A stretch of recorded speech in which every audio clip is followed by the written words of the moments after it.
Bonjour mesdames et messieurs, parlant du nouvel ordre mondial.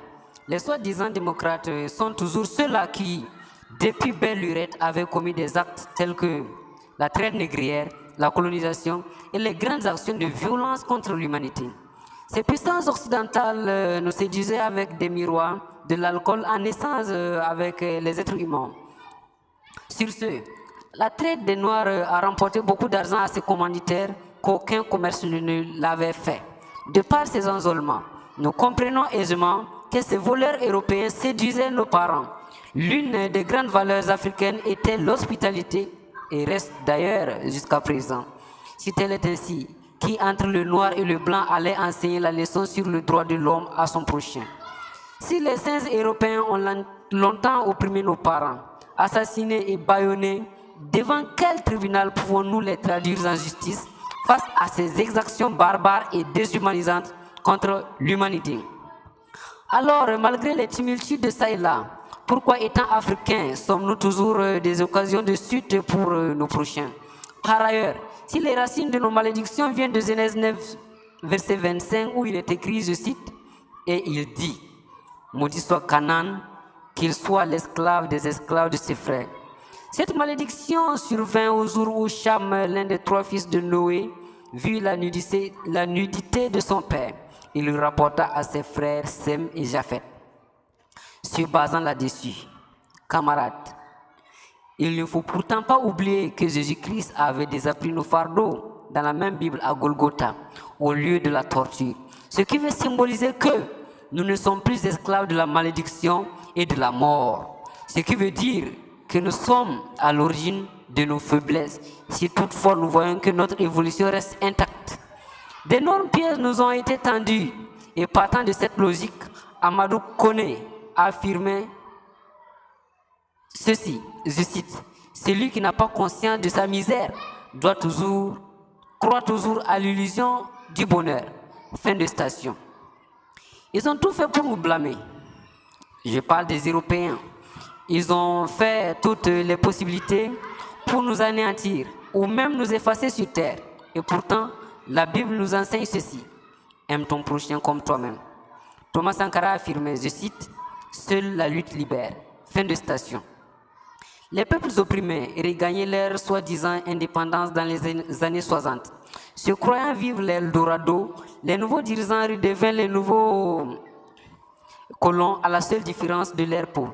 Certains dirigeants par soif de pouvoir deviennent des dictateurs, des sanguinaires et même des potentats. Des voix se levèrent pour contester, conspirer face à ces exactions de la part de nos dirigeants. Mais il fut traduit à l'abattoir en complexité avec les services d'assassinat secrets européens. Je pleure de Thomas Sankara, à Lumumba, à Norbert Zongo.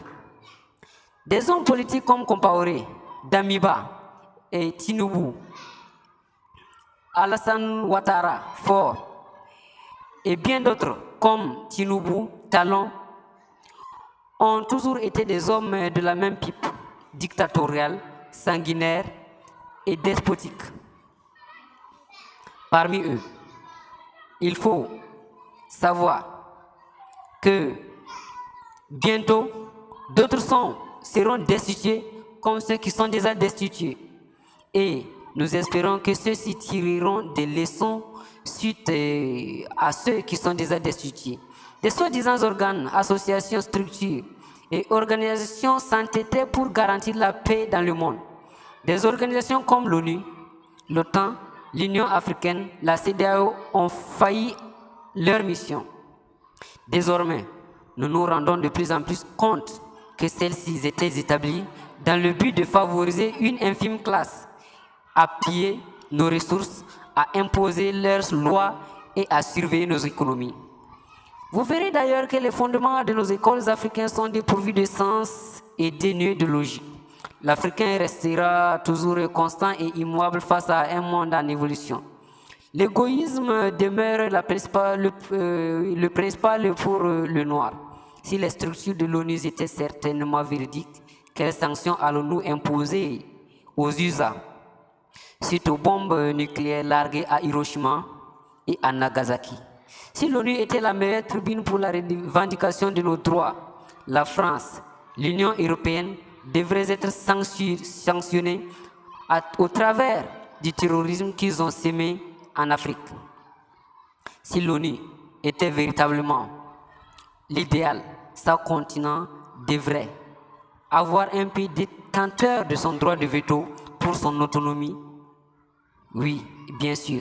Cependant, nous proposons que les structures des États-Unis soient revues et que soit mis fin à ce scandale qui constitue le droit de veto et que cesse l'arrogance des grands qui ne perdent en toute occasion pour dire que l'ONU est mal structurée, pour dire qu'elle prône une fausse égalité et détenteur de plein pouvoir autocratique et sanguinaire, dictatorial. Le terrorisme n'est pas une pratique africaine depuis les origines. Le terrorisme est en effet le produit du grand terroriste Christophe Colomb. En effet, le monde va mal à cause de quelques saints européens. Dans une vision de la réalité contemporaine, certains pays décidaient de prendre leur destin en main. Ainsi naquit les trios du Sahel, dit l'AES. Car pour eux, disait-il, où va l'Afrique quand nos élections sont truquées? Où va l'Afrique quand l'AES subit des sanctions de la CEDEAO? Où va le monde? Où va le monde quand les Palestiniens font la guerre aux Israélites et vice-versa? Nonobstant la périllance, un jour, la main de Dieu tendra et la paix régnera de nouveau. C'est pourquoi on devrait s'unir. C'est pourquoi on doit se mobiliser autour de l'unité africaine nouvelle. Bientôt, le progrès et la tranquillité régneront. Les vieilles familles orphelines seront reconstruites. L'histoire confirmera que l'Afrique est le continent mère. L'Afrique fera des éloges de son histoire sincère, pleine de sens et de valeurs authentiques. À bas les fausses structures démocratiques, à bas les fausses organisations occidentales, à bas les dirigeants margouillards de ce monde en proie de conflits incessables.